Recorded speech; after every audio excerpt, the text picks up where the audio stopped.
Hi, it's Carmen Nardini. Today I'm reading for Pastor Dave Guthrie.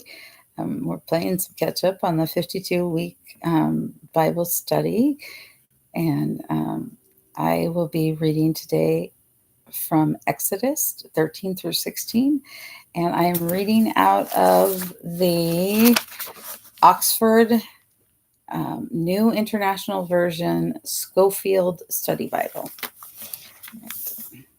13. Firstborn set apart for the Lord. The Lord said to Moses, consecrate to me every firstborn male. The first offspring of every womb among the Israelites belongs to me, whether man or animal. Then Moses said to the people, commemorate this day, the day you came out of Egypt, out of the land of slavery, because the Lord brought you out of it with a mighty hand. Eat nothing containing yeast. Today, in the month of Abib, you are leaving. When the Lord brings you into the land of the Canaanites, Hittites, Amorites, Hivites, and Jebusites, the land he swore to your forefathers to give you, a land flowing with milk and honey, you are to observe this ceremony in this month. For 7 days eat bread made without yeast, and on the seventh day hold a festival to the Lord. Eat unleavened bread during those 7 days. Nothing with yeast in it is to be seen among you, nor shall any yeast be seen anywhere within your borders. On that day tell your son, I do this because of what the Lord did for me when I came out of Egypt. This observance will be for you like a sign on your hand and a reminder on your forehead that the law of the Lord is to be on your lips. For the Lord brought you out of Egypt with his mighty hand. You must keep this ordinance at the appointed time year after year. After the Lord brings you into the land of the Canaanites and gives it to you as he promised, on oath to you and your forefathers, you are to give over to the Lord the first offspring of every womb. All the firstborn males of your livestock belong to the Lord. Redeem with a lamb every firstborn donkey.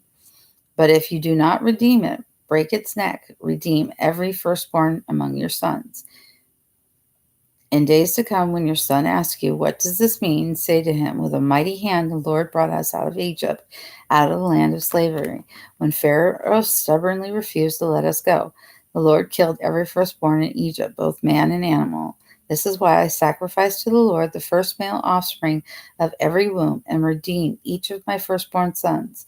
And it will be like a hand and a symbol on your forehead that the Lord brought us out of Egypt with his mighty hand. Journey resumed. When Pharaoh let the people go, God did not lead them on the road through the Philistine country, though that was shorter. For God said if they faced war, they might change their minds and return to Egypt. So God led the people around by the desert road toward the Red Sea. The Israelites went up out of Egypt armed for battle. Moses took the bones of Joseph with him because Joseph had made the sons of Israel swear an oath. He had said, God will surely come to your aid, and then you must carry my bones up with you from this place. After leaving Sukkoth, they camped at Etham on the edge of the desert, guidance by cloud and fire. By day the Lord went ahead of them in a pillar of cloud to guide them on their way, and by night in a pillar of fire to give them light, so that they could travel by day or night. Neither pillar or cloud by day nor the pillar of fire by night left its place in front of the people. 14. Pharaoh pursues Israel. Then the Lord said to Moses, tell the Israelites to turn back and encamp near Pi Hahiroth, between Migdol and the sea. They are to encamp by the sea directly opposite Baal Zephon. Pharaoh will think the Israelites are wandering around the land in confusion, hemmed in by the desert, and I will harden Pharaoh's heart, and he will pursue them. But I will gain glory for myself through Pharaoh and all his army, and the Egyptians will know that I am the Lord. So the Israelites did this. When the king of Egypt was told that the people had fled, Pharaoh and his officials changed their mind about them and said, what have we done? We have let the Israelites go and have lost their services. So he had his chariot made ready and took his army with him. He took 600 of the best chariots, along with all the other chariots of Egypt, with officers over all of them. The Lord hardened the hearts of Pharaoh's king of Egypt, so that he pursued the Israelites who were marching out boldly. The Egyptians, all Pharaoh's horses and chariots, horsemen and troops, pursued the Israelites and overtook them as they camped by the sea near Pi Hahiroth, opposite Baal-zephon.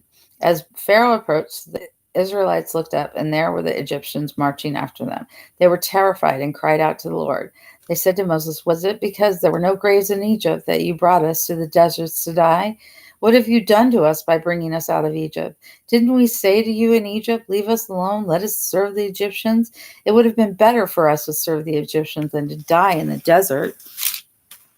God miraculously makes way of deliverance through Red Sea. Moses answered the people, "Firm, and you will see the deliverance the Lord will bring you today. The Egyptians you see today, you will never see again. The Lord will fight for you. You need only to be still." Then the Lord said to Moses, "Why are you crying out to me? Tell the Israelites to move on. Raise your staff and stretch out your hand over the sea to divide the water so that the Israelites can go through the sea on dry ground. I will harden the hearts of the Egyptians so that they will go in after them, and I will gain glory through Pharaoh and all his army, through his chariots and his horsemen. The Egyptians will know that I am the Lord when I gain glory through Pharaoh, his chariots, and his horsemen." Then the angel of God, who had been traveling in front of Israel's army, withdrew and went behind them. The pillar of cloud also moved from in front and stood behind them,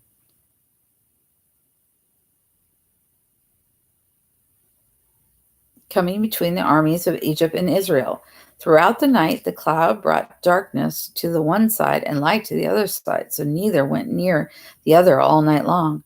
Then Moses stretched out his hand over the sea, and all that night the Lord drove the sea back with a strong east wind and turned it into dry land. The waters were divided, and the Israelites went through the sea on dry ground, with a wall of water on their right and on their left. The Egyptians pursued them, and all Pharaoh's horses and chariots and horsemen followed them into the sea. During the last watch of the night, the Lord opened a pillar of fire and cloud at the Egyptian army and threw it into confusion. He made the wheels of their chariots come off so that they had difficulty driving. And the Egyptians said, "Let's get away from the Israelites. The Lord is fighting for them against Egypt." Then the Lord said to Moses, "Stretch out your hand over the sea so that waters may flow back over the Egyptians and their chariots and horsemen." Moses stretched out his hand over the sea, and at daybreak the sea went back to its place. The Egyptians were fleeing toward it, and the Lord swept them into the sea. The water flowed back and covered the chariots and horsemen, the entire army of Pharaoh that had followed the Israelites into the sea. Not one of them survived. But the Israelites went through the sea on dry ground, with a wall of water on their right and on their left. That day the Lord saved Israel from the hands of the Egyptians, and Israel saw the Egyptians lying dead on the shore. And when the Israelites saw the great power of the Lord displayed against the Egyptians, the people feared the Lord and put their trust in him and in Moses his servant.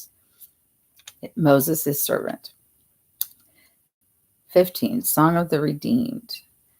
Then Moses and the Israelites sang this song to the Lord. "I will sing to the Lord, for he is highly exalted. The horse and its rider he has hurled into the sea. The Lord is my strength and my song. He has become my salvation. He is my God, and I will praise him. My father's God, and I will exalt him. The Lord is a warrior. The Lord is his name. Pharaoh's chariots and his army he has hurled into the sea. The best of Pharaoh's officers are drowned in the Red Sea. The deep waters have covered them. They sank to the depths like a stone. Your right hand, O Lord, was majestic in power. Your right hand, O Lord, shattered the enemy. In the greatness of your majesty, you threw down those who opposed you. You unleashed your burning anger. It consumed them like stubble by the blast of your nostrils. The waters piled up. The surging waters stood firm like a wall. The deep waters congealed in the heart of the sea. The enemy boasted, "I will pursue. I will overtake them. I will divide the spoils. I will gorge myself on them. I will draw my sword, and my hand will destroy them." But you blew with your breath, and the sea covered them. They sank like lead in the mighty waters. Who among the gods is like you, O Lord? Who is like you, majestic in holiness, awesome in glory, working wonders? You stretched out your right hand, and the earth swallowed them. In your unfailing love, you will lead the people you have redeemed. In your strength, you will guide them to your holy dwelling. The nations will hear and tremble. Anguish will grip the people of Philistia. The chief of Edom will be terrified. The leaders of Moab will be seized with trembling. The people of Canaan will melt away. Terror and dread will fall upon them. By the power of your arm, they will be as still as a stone until your people pass by, O Lord, until the people you bought pass by. You will bring them in and plant them on the mountain of your inheritance, the place, O Lord, you made for your dwelling, the sanctuary, O Lord, your hands established. The Lord will reign forever and ever. When Pharaoh's horses, chariots, and horsemen went into the sea, the Lord brought the waters of the sea back over them. But the Israelites walked through the sea on dry ground. Then Miriam, the prophetess, Aaron's sister, took a tambourine in her hand, and all the women followed her with tambourines and dancing. Miriam sang to them, "Sing to the Lord, for he is highly exalted. The horse and its rider he has hurled into the sea." Redemption experience. God satisfies hunger and the thirst and provides rest. Then Moses led Israel from the Red Sea, and they went into the desert of Shur for 3 days. They traveled in the desert without finding water. When they came to Marah, they could not drink its water because it was bitter. That is why the place is called Maharah. So the people grumbled against Moses, saying, "What are we to drink?" Moses cried out to the Lord, and the Lord showed him a piece of wood. He threw it in the water, and the water became sweet. There the Lord made a decree and a law for them, and there he tested them. He said, "If you listen carefully to the voice of the Lord your God, and do what is right in his eyes, if you pay attention to his commands and keep all his decrees, I will not bring on you any of the diseases I brought on the Egyptians, for I am the Lord who heals you." Then they came to Elim, where there were 12 springs and 70 palm trees, and they camped there near the water. Manna provided. 16. The whole Israelite community set out from Elim and came to the desert of Sin, which is between Elim and Sinai. On the 15th day of the second month after they had come out of Egypt in the desert, the whole community grumbled against Moses and Aaron. The Israelites said to them, "If only we had died by the Lord's hand in Egypt. There we sat around pots of meat and ate all the food we wanted. But you have brought us out into this desert to starve this entire assembly to death." And the Lord said to Moses, "I will rain down bread from heaven for you. The people are to go out each day and gather enough for that day. In this way I will test them and see whether they will follow my instructions. On the 6th day they are to prepare what they bring in, and that is to be twice as much as they gather on the other days." So Moses and Aaron said to all the Israelites, "In the evening you will know that it was the Lord who brought you out of Egypt. And in the morning you will see the glory of the Lord, because he has heard your grumbling against him.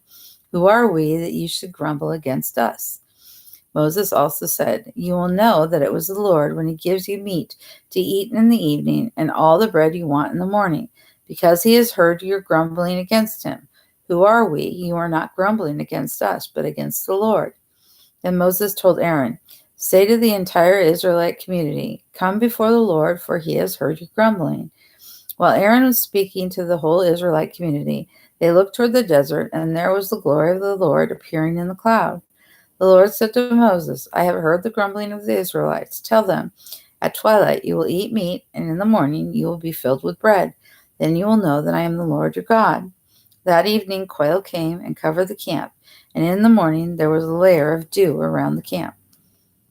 Manna described and gathered. When the dew was gone, thin flakes like frost on the ground appeared on the desert floor. When the Israelites saw it, they said to each other, "What is it?" For they did not know what it was. Moses said to them, "It is the bread the Lord has given you to eat. This is what the Lord has commanded. Each one is to gather as much as he needs. Take an omer for each person you have in your tent."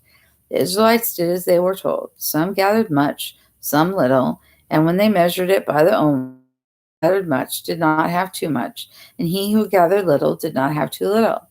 Each one gathered as much as he needed. Then Moses said to them, "No one is to keep any of it until morning." However, some of them paid no attention to Moses. They kept part of it until morning, but it was full of maggots and began to smell, so Moses was angry with them. Each morning everyone gathered as much as he needed, and when the sun grew hot, it melted away. On the 6th day, they gathered twice as much, 2 omers for each person, and the leaders of the community came and reported this to Moses.